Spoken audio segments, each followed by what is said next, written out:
Week number 9 for the Contender series. And guys, the end is near. We got this week and then only one more. So it's bittersweet. It's been a fun ride. I've been enjoying the Contender series. We crushed it last week, 5-0 in our picks. So that was fun. Hopefully we can do that again this week. But with matchups like this one, it's going to be tricky because this is a razor thin fight here in the flyweight division. This is by far this week the hardest one to predict because these guys are both very well matched and both guys are incredibly talented. And I think both guys are potentially ready for the UFC. When we look at this one, we have Sean Gauci taking on Anthony Drilich. Now, both of these guys 5-0 in the last 5, both with only one loss in their career.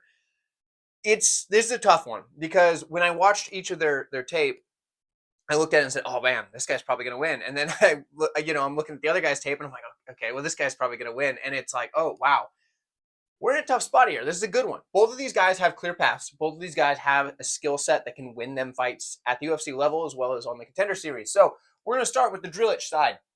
When I look at him, he's a good striker, and what really stands out to me is the power. At 125 pounds, when this guy hits you, you feel it. He drops you. He puts serious hurt on you, and he's going to follow that up with a flurry as soon as he hurts you. So when he hits you with that shot, and he can see it on your face that you are injured or hurt or whatever, he then flurries in. But he picks his shots extremely well, and he does not rush anything. He's looking for those spots. He's not going out there and just trying to swing wild bombs. He's picking his spots. He's staying either all the way out or all the way in. He's either all the way out at range where he's completely safe, and then he picks his spot to come in and land, or he comes in, lands his big shot, either follows up and finishes, or gets back out of range and stays all the way out. He does a good job with that. And the reason he's able to close that distance is the feints. He feints his shots really well and gets you to bite on stuff before coming in and closing that distance. When Drilich hits you, though, you're going to know about it. So he can maybe lose some minutes and just regain the round just by cracking somebody and putting them down because he does hit very hard for the division. With the grappling, you don't see it as much in his tape because a lot of times he's knocking guys out, but he does have good grappling. We see it in a few of his fights where he's able to control opponents for long periods of time. With the grappling, he'll take the back, kind of get that body lock on him and just kind of stay there, do what he needs to do. He's opportunistic with the way that he grapples. He takes his openings when you give them to him. He can look for a submission, or he can simply just hold or change positions, whatever. And then if he's taken down, he's really hard to hold down. He does a really good job of scooting to the cage and using that to work back to his feet. It's not like an instant pop back to his feet, but he is good at, staying step by step, do what he needs to do, get to the cage and work back up. All in all, very impressed with Drilich.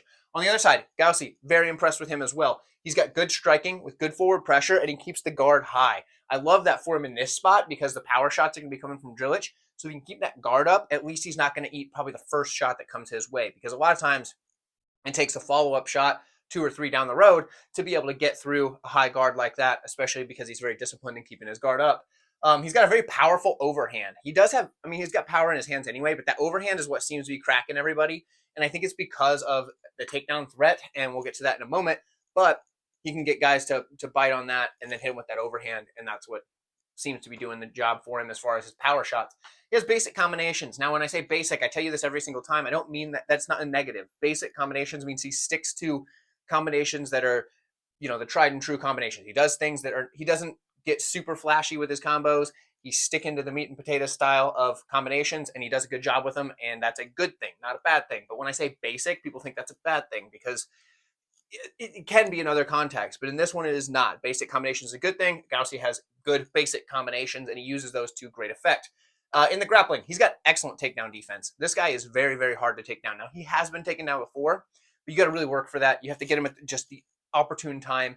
He's very good at defending. He has good takedowns offensively as well, and his ground and pound is, I would say, one of his better attributes on the ground. Now, I would say that of the two, who has the more finishing ability on the ground, I would say it's Gauci with that ground and pound, because Drilich oftentimes is looking to control, and he'll land some shots, but he's not going for the heavy ground and pound shots, which we see from Gauci.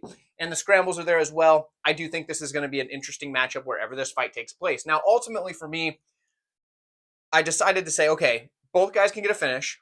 Both guys have the ability to win a decision, but who's likely going to be the minute winner for most of the fight? And I ended up going with Gauci on this one, and it's close. Like I said, this is the hardest one to predict. And now I'm recording this way in advance. The lines aren't out yet. So I don't know who's going to be the favorite, but I'm guessing that this one's going to be very closely lined, and that would make sense to me. So we're taking Gauci as the pick, but yeah, either way on this one, I would not fault anyone for being on either side. But let me know who you have in the comments below, because that's how we get the discussion going. You guys have been great at doing that. I appreciate the feedback on these Contender Series fights.